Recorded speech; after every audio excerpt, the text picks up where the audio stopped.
Da cooperação portuguesa há só um outro assunto, um outro tema, e para depois que se possa discutir alguma coisa, que é aquilo que se tem chamado como, que agora se chama a questão da localização. Ou seja, o que é que isto quer dizer? A pandemia fez com que muitos expatriados fossem retirados para os seus países de origem, né? Seja nas organizações internacionais, seja na cooperação bilateral. E, portanto, houve muitos... verificou-se, foi como que uma demonstração de que havia um número de expatriados que assegurava o funcionamento dos projetos, de tal forma que houve muitos projetos que pararam, pura e simplesmente. Porquê? Porque esses projetos não estavam organizados de forma que os nacionais continuassem os projetos se os expatriados não tivessem lá. Ora, isto não pode ser. Ao fim de 50 anos não pode ser. E, portanto, aquilo que sempre se discutiu, não é novidade nenhuma, isto sempre se discutiu com outros nomes, com a questão da capacitação, com a questão da apropriação, agora chamam-lhe localização, chamam-lhe o que quiserem. No fundo é passar, é fazer com que os próprios países destinos adquiram capacidade para tratar os seus próprios problemas e ter os seus próprios processos de desenvolvimento.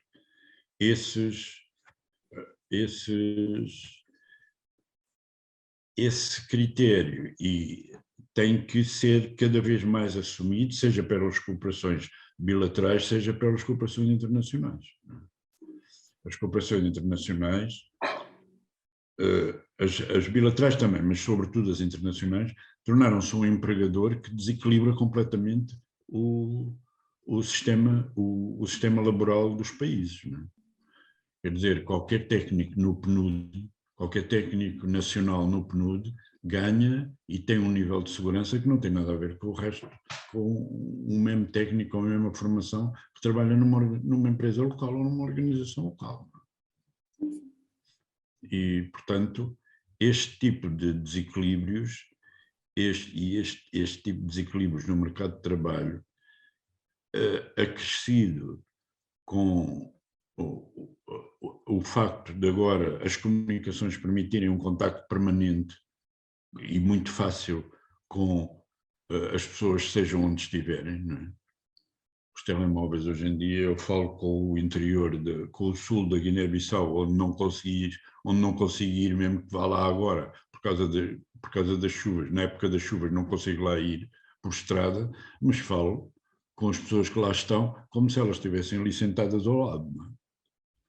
E, portanto, essa possibilidade de comunicação e de envio de textos, ficheiros, etc., e a necessidade que a pandemia demonstrou bem, de que os quadros locais têm que assumir cada vez mais os seus próprios processos de desenvolvimento, isso é uma questão que eu sempre quero ver como é que vai ser tratada nas cooperações em geral. A União Europeia está farta de falar nisso, mas daí a passar para a prática vai muito, não é? Aliás, isso é mencionado desde o Consenso de Washington. É, mas depois na prática nada. Nada, exatamente. Depois a prática, as traduções práticas disso são todas extremamente fracas. E a União Europeia é capaz de planear programas de cooperação assente nas organizações externas, Exatamente, com alguma participação das organizações locais, mas com uma dependência das organizações externas extremamente grande. A pandemia, com a retirada de uma série de pessoas do terreno, demonstrou que isso era um sistema que devia ser combatido, não é? Que não podia ser assim. Não quer dizer, isto não quer dizer nada, não quer dizer que as pessoas, que os agentes de cooperação portugueses ou que os expatriados de outras organizações, incluindo as organizações internacionais, agora não devem lá trabalhar. A questão não é essa. A questão é que o critério de passar as responsabilidades e as capacidades aos locais deve ser absoluto. Deve ser um critério de avaliação que domine completamente todos os projetos. E que devia ser considerado até pelo próprio CAD. E isso não é tão verdade como isso tudo. Não é tão verdade como isso tudo. E a questão da saúde, infelizmente, mostrou isso. Não é? E, portanto, para mim, a questão é a maneira como é possível hoje raciocinar, fazer uma ligação entre a cooperação e a pandemia é assim como eu vos disse. Há áreas claramente que devem ser repensadas e reforçadas, a saúde à cabeça, mas não só, e este critério de passar as competências para os locais, para as pessoas locais, para os quadros que agora existem, como é evidente, muito mais do que há 30 anos, não é? Sem comparação nenhuma. Deve ser um critério que deve subir nos processos de avaliação e nos processos da concepção dos projetos de uma forma muito clara e evidente. É o capacitar as pessoas localmente é a questão-chave. Se a cooperação não fizer isso, não...